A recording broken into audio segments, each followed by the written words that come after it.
Welcome to my channel. तो यहाँ पर इस चैनल पे जो है हम यूजीसी नेट जेआरएफ दिसंबर 2026 बैच के लिए सारी 10 यूनिट जो है वो फ्री में कवर करने की कोशिश करेंगे।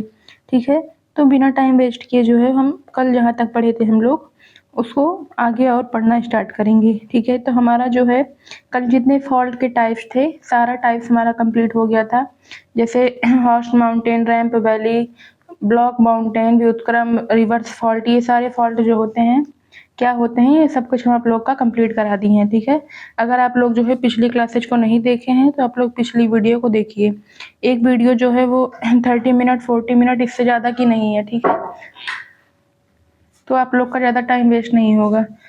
तो अगर आप लोग नहीं देखे हैं तो उसको देखिए। ठीक है, तो अब हम लोग आगे बढ़ते हैं और समझते हैं। ठीक है, तो अब इसको हम आगे समझते हैं। तो सबसे पहले हम लोग देख लेते हैं, आज हमको जो है वो कंप्रेशन फोर्स के बारे में पढ़ना है। Compression 1 minute.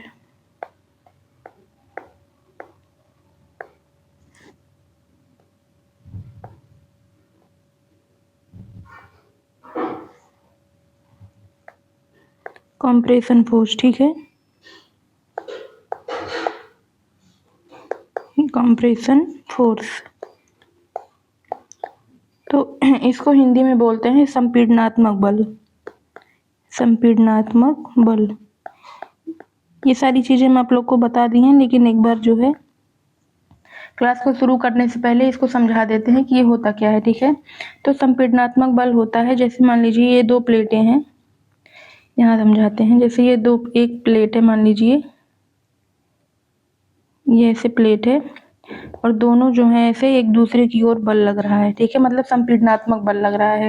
ये दोनों जब एक दूसरे की ओर आ रहे हैं तो जब एक दूसरे की तरफ आएंगे ये, तो ये चट्टान जो होगी जब इधर से भी दबाया जाएगा और इधर से भी दबाया जाएगा तो ये चट्टान क्या होगा, ये बीच से ऐसे उठ जाएगा। ये चट्टान ऐसे बीच से ऐसे वलन कर लेगा, मतलब ऐसे मोड़दार इसी में एक परत ऐसे बन जाएगी। ठीक है, एक चट्टान की। तो यही हमारा जो होता है वो वलन कहलाता है।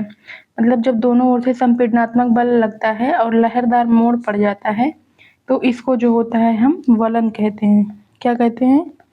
वलन या फोल्ड, इसी को बोलते हैं फोल्ड। तो आप लोग हेडिंग डालिए, इसमें हम बोल रहे हैं, आप लोग हेडिंग डालिए वलन। ठीक है, वलन यानी कि फोल्ड क्या होता है, फोल्ड। और फोल्ड में लिखिए, जब दो बल एक दूसरे की ओर कार्य करते हैं, जब दो बल एक दूसरे की ओर कार्य करते हैं तो संपीड़नात्मक बल के कारण, तो संपीड़नात्मक बल के कारण इन चट्टानों में लहरदार मोड़ पड़ जाते हैं। इन चट्टानों में लहरदार मोड़ पड़ जाते हैं, तो इसे हम फोल्ड कहते हैं। ठीक है, ये चीजें तो आप लोग का जो है वो फोल्ड जो है वो क्लियर हो गया। तो अब हम लोग समझते हैं कि फोल्ड के कितने टाइप्स होते हैं। जैसे हमने फोल्ड का टाइप्स पढ़ा था वैसे हम जो है वो फोल्ड का टाइप पढ़ेंगे। तो हेडिंग डालिए आप लोग, टाइप्स ऑफ फोल्ड, मतलब फोल्ड के प्रकार।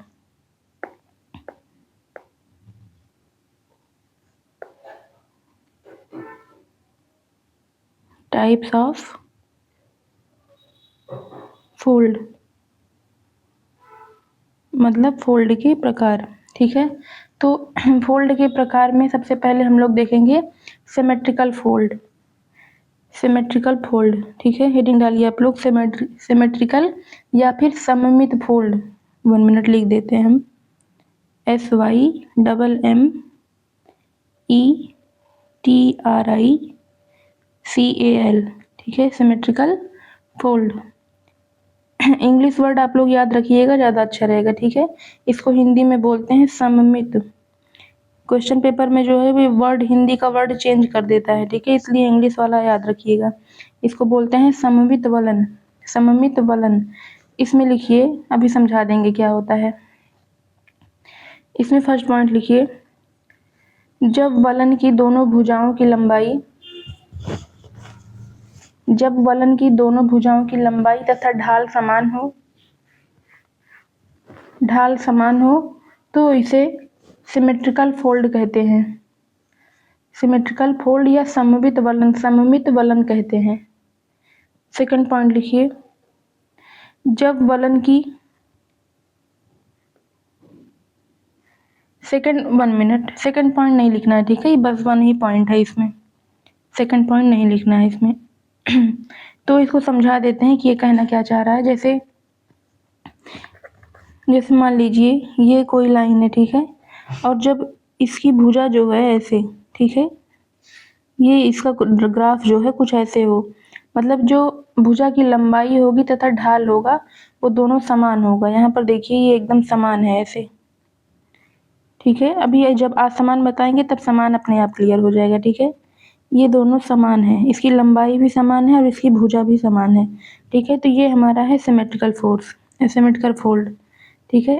अब नेक्स्ट हेडिंग डालिए आप लोग, इसको बताएंगे तो फिर आप लोग को और अच्छे से क्लियर हो जाएगा। नेक्स्ट है एसिमेट्रिकल, ठीक है। 1 मिनट,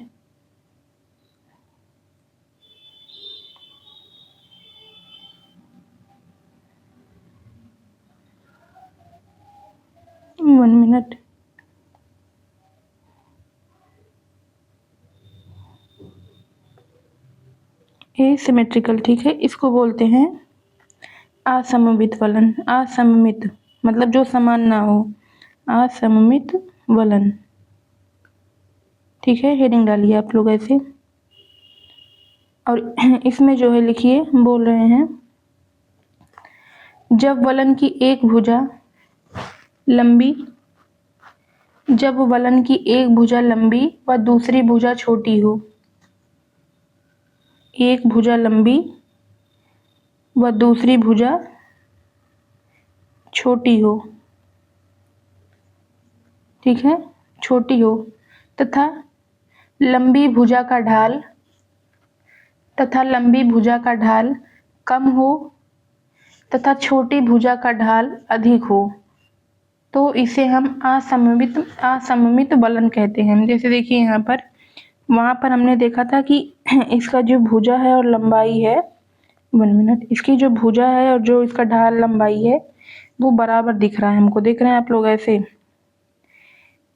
देखिए यहाँ पर ये ऐसे बराबर दिख रहा है, इक्वल एकदम। लेकिन यहाँ पर क्या है, यहाँ पर देखिए ये किसके साथ झुका, ये ऐसे है, लेकिन इसका झुकाव जो है ये इधर की ओर ज़्यादा है, ठीक है। यहाँ पर देखिए ये समान नहीं झुका, ये असमान रूप से झुका है, इसलिए इसको एसिमेट्रिकल बोलते हैं, ठीक है, असममित वलन कहते हैं। ये हो गया हमारा दूसरा। अब इसके फोल्ड के टाइप में थर्ड टाइप लिखिए आप लोग, मोनोक्लिनल, ठीक है, मोनोक्लिनल, ऐसे लिख लीजिए, मोनोक्लिनल, ठीक है। इसकी हिंदी आप लोग मत याद करिए क्योंकि बहुत ज़्यादा टफ हिंदी है, इंग्लिश याद रखिएगा, इसी से आप लोग का क्वेश्चन हो जाएगा, ठीक है। कुछ चीज़ें इंग्लिश में ज़्यादा आसान होती हैं। तो इसमें क्या होता है, जैसे मान लीजिए ये ऐसे है, ठीक है, तो इसमें क्या होगा, एक भुजा का ढाल समान होगा, लेकिन एक भुजा जो दूसरी भुजा होगी वो समकोण पर 90 डिग्री पर झुकी होगी ऐसे, ठीक है। ये देखिए पहले यहाँ तो समान है, यहाँ पर समान है, लेकिन दूसरी भुजा जो है वो 90 डिग्री पर झुकी हुई है ऐसे, ठीक है, ये चीज़। तो यहाँ पर ये मोनोक्लिनल कहलाता है। तो इसमें लिख लीजिए आप लोग, हम बोल रहे हैं, इसमें लिखिए, जब एक भुजा का ढाल सामान्य, ये वाली भुजा ढाल सामान्य है, ठीक है, जब एक भुजा का ढाल सामान्य तथा दूसरी भुजा समकोण पर झुकी हो, समकोण यानी 90 डिग्री पर, ठीक है, समकोण पर यानी 90 डिग्री पर झुकी हो, तो इसे मोनोक्लिनल कहते हैं, मोनोक्लिनल फोल्ड कहते हैं, ठीक है। अब फोर्थ आ जाते हैं हम, और फोर्थ इज आइसोक्लिनल,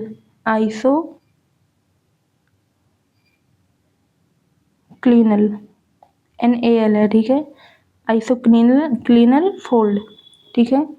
इसमें लिखिए आप लोग, हम बोल रहे हैं, अभी समझा देंगे, ठीक है। जब वलन की दोनों भुजाएं अत्यधिक दाब के कारण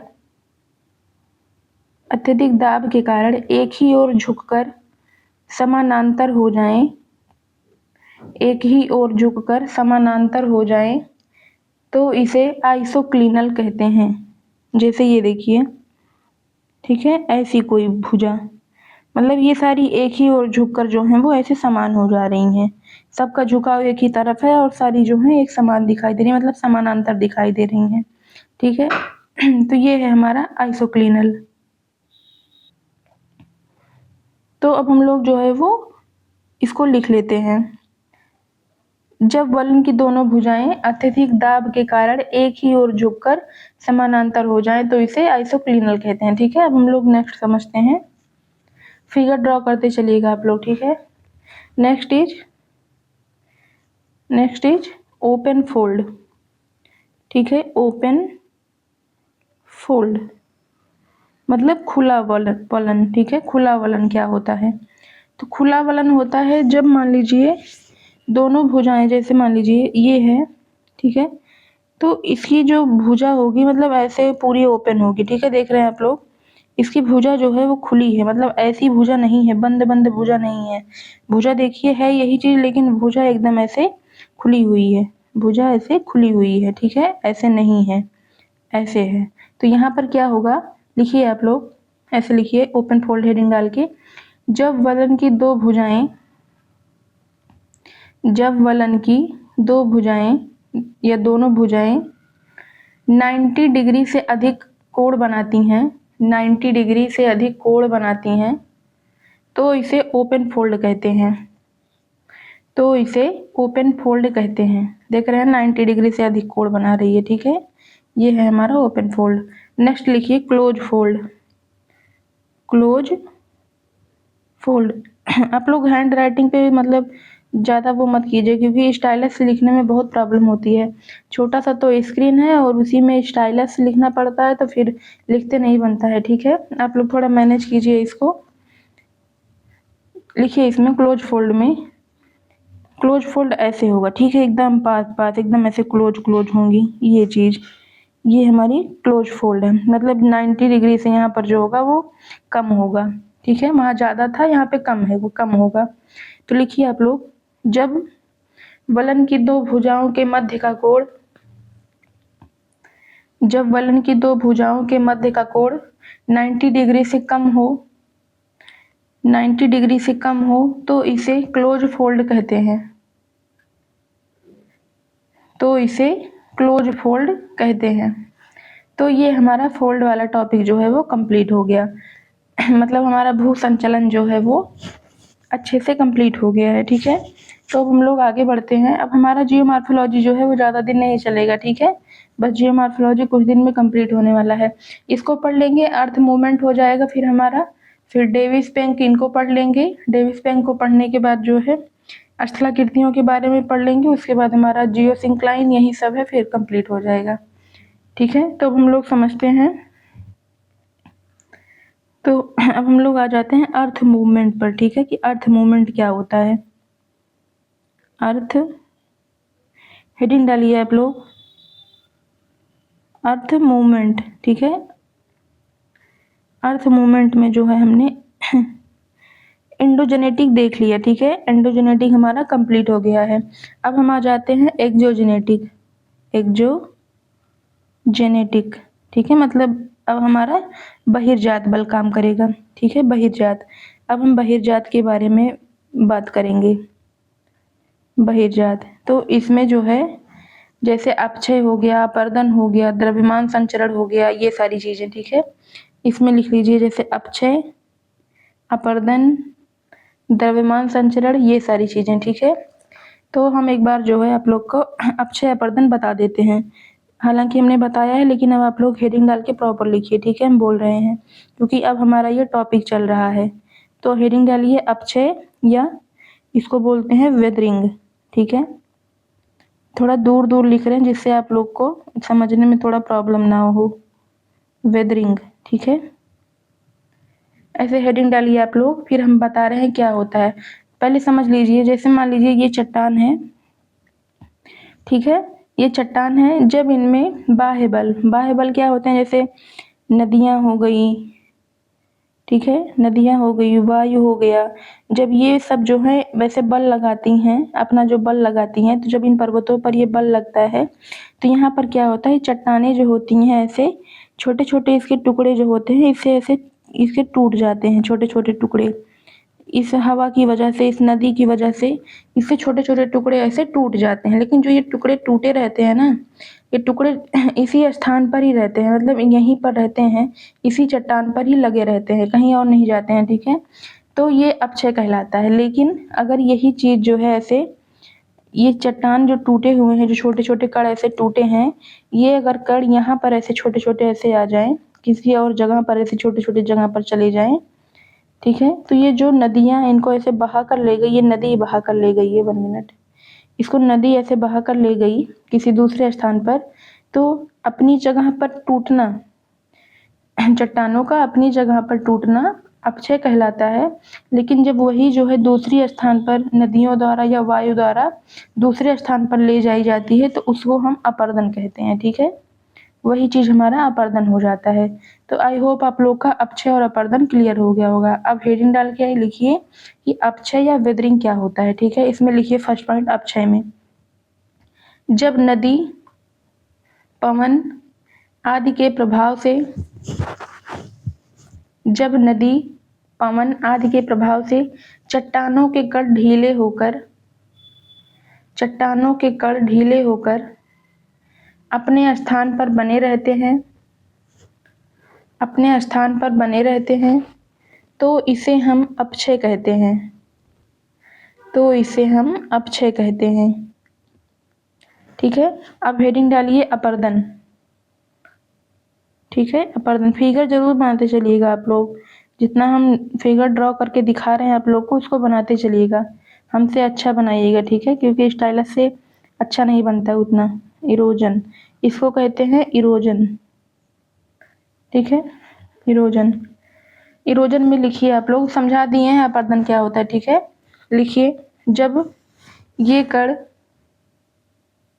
जब ये कण दूसरे स्थान पर पहुंच जाते हैं, जब ये कण मतलब जो टूटे हुए कण हैं दूसरे स्थान पर पहुंच जाते हैं तो इसे हम अपर्दन कहते हैं, तो इसे हम अपर्दन कहते हैं।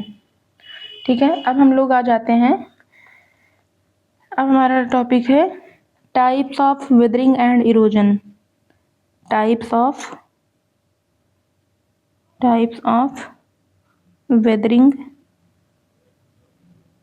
बड़ा बड़ा लिखना पड़ता है क्योंकि विदरिंग एंड, आई होप आप लोग इसको मैनेज कर लेंगे। ठीक है, विदरिंग एंड इरोजन, आप लोग को कोई प्रॉब्लम नहीं होनी चाहिए कि मैम ऐसे लिखती हैं। ठीक है, मतलब इसका क्या है, types of weathering and erosion का मतलब है कि अपक्षय और अपर्दन के प्रकार। ठीक है, तो इसके 3 प्रकार हैं, इसके जो हैं 3 प्रकार हैं। किसी पीडीएफ किसी और नोट्स के चक्कर में, कहीं और बुक के चक्कर में मत पढ़िएगा, जितना पढ़ा रहे हैं उतना लिख लीजिए अच्छे से, उतना रिवाइज कीजिए मल्टीपल टाइम्स, आप लोग का सिलेक्शन इसी से हो जाएगा। ठीक है, अभी हम लोग बहुत आगे चल रहे हैं, अभी जिन बच्चों ने स्टार्ट नहीं किया होगा पढ़ना, आप लोग स्टार्ट कर चुके हैं, कुछ बच्चे अभी रिजल्ट आंसर की का वेट करेंगे, फिर जो है रिजल्ट का वेट करेंगे, तो वो अपना 1-1.5 महीना ऐसे वेस्ट कर देंगे। ठीक है, और आप लोग देख रहे हैं कि आप लोग का जियोमॉर्फोलॉजी कंप्लीट होने वाला है, उसके बाद हम क्लाइमेटोलॉजी पर आ जाएंगे, फिर ओशियनोग्राफी, देन पॉपुलेशन सेटलमेंट, ये क्या बोलते हैं, पॉपुलेशन, सारा कुछ हम लोग का इकोनॉमिक, एग्रीकल्चर, पॉलिटिकल सब ऐसे ही कंप्लीट होता चला जाएगा। ठीक है, तो जितना पढ़ा रहे हैं बस उतना ही पढ़िए, एक ही सोर्स रखिए, एक ही नोट्स रखिए। ठीक है, चाहे मेरा नोट्स रखिए चाहे किसी और का नोट्स रखिए, लेकिन नोट्स एक ही होना चाहिए और उसी को बार बार पढ़ना चाहिए। हमने बार बार बताया है कि हर जगह बार बार गड्ढा करने से कोई मतलब नहीं है, एक ही जगह गड्ढा करिए, 1000 बार करिए, रिजल्ट वहीं से निकल जाएगा। ठीक है, तो बिना टाइम वेस्ट किए हम आगे बढ़ते हैं। तो types of withering and erosion के 3 टाइप्स होते हैं। फर्स्ट इज फिजिकल, फिजिकल को भौतिक भी बोलते हैं। ठीक है, आप लोग बनाते चलिए, इसको हम बना रहे हैं भौतिक, यहाँ पर लिखिए, पहला है भौतिक या फिजिकल। ठीक है, और दूसरा है हमारा केमिकल, केमिकल इसको बोलते हैं रासायनिक। ठीक है, लिख लीजिए रासायनिक। And third is biotic, biotic, biotic मतलब जैविक, ठीक है, जैविक, इसको डिवाइड कर लीजिए आप लोग, ठीक है। अब जो है कल से जो है हम लोग पहले इसको समझेंगे, इसके क्या होता है, इसमें भी बहुत सारी चीज़ें हैं जैसे तापीय क्रिया द्वारा, वर्षा जल द्वारा, ये सारी चीज़ें, ठीक है। उसके बाद हम लोग केमिकल पे आएंगे, जैसे कार्बोनीकरण हो गया, कार्बोनेशन हो गया, ऑक्सीकरण हो गया, ये सारी चीज़ें, ठीक है। और बायोटिक में आएंगे कि जीवों द्वारा कैसे अपक्षय और अपर्दन होता है। इसके बाद हमारा जो है ऐसे ही जो है वो सिलेबस चलता रहेगा, ठीक है। फिर हम आइसोस्टेसिस समझेंगे, डेविस को समझेंगे, पेंक का मॉडल समझेंगे, ठीक है। तो आप लोग जो है इसको अपने फ्रेंड्स में, अपने दोस्तों में भी इसको शेयर कीजिए, ठीक है। अगर आप लोग नेट के बाद असिस्टेंट प्रोफेसर का एग्ज़ाम देंगे तो आप लोग का वो भी क्लियर हो जाएगा, क्योंकि आंसर राइटिंग जो करनी होती है ना, आप लोग को इसी से करना होता है। ऐसे ही नोट्स से रहते हैं तो पॉइंट टू पॉइंट लिखना रहता है, ठीक है, थोड़ा मॉडिफाई करके, यही चीज़ें होती हैं, ठीक है। और बाकी आप लोग के यूजीसी नेट जेआरएफ में तो मतलब बहुत ही कम वो आएगा, ठीक है। सिर्फ फैक्ट पूछा जाएगा, फिर बता दे रहे हैं, सिर्फ फैक्ट पूछा जाएगा, इतने सारे कॉन्सेप्ट नहीं आएंगे, ठीक है। ये तो हम आप लोग को एक्स्ट्रा पढ़ा दे रहे हैं, क्योंकि आप लोग को भी जो है वो एक टीचर बनना है, ठीक है, प्रोफेसर बनना है, ठीक है। तो इसलिए इसको हम इतना एक्स्ट्रा पढ़ा रहे हैं। बाकी हमने बोला है जिस दिन हमारा जियोमॉर्फोलॉजी कंप्लीट होगा, हम जियोमॉर्फोलॉजी का एक मैराथन लेंगे, 3 आवर्स का, 3 आवर्स का एक मैराथन लेंगे। अभी जिस दिन कंप्लीट होगा, चाहे 3 दिन में कंप्लीट हो जाएगा, चाहे 4 दिन में, ठीक है। जिस दिन कंप्लीट होगा उस दिन मैराथन लेंगे, और सारा जियोमॉर्फोलॉजी जो स्टार्टिंग से लास्ट तक हम पढ़ाए हैं, सारा आप लोग का इसी में हम रिवीजन करा देंगे, ठीक है। बाकी हम जो है वो शॉर्ट के माध्यम से आप लोग को 1 मिनट में भी समझाने का प्रयास कर रहे हैं, ठीक है। शॉर्ट में 1 मिनट या 30 सेकंड में भी समझाने का प्रयास कर रहे हैं, ये सारी चीज़ें, ठीक है। और हमने एक चीज़ और बोला है कि हम एक आप लोग का शॉर्ट नोट्स भी लिखवाएंगे जिस दिन जियोमॉर्फोलॉजी कंप्लीट होगी। उस शॉर्ट नोट्स में सिर्फ वही चीज़ें रहेंगी जो आप लोग के नेट के एग्ज़ाम में आएगा, ठीक है। इतना इतना कुछ आप लोग को पढ़ने की ज़रूरत नहीं है, जो हम यहाँ पर लिखवा देंगे वो ज़्यादा इम्पोर्टेंट है। लेकिन अगर आप लोग इतनी सारी चीज़ें पढ़े रहेंगे तो वो आपके लिए अच्छा है, ठीक है। और फिर जो है हम आप लोग का पीवाईक्यू भी करवाएंगे, जो जो हमने बोला है वो सारा कुछ हम कराएंगे, ठीक है।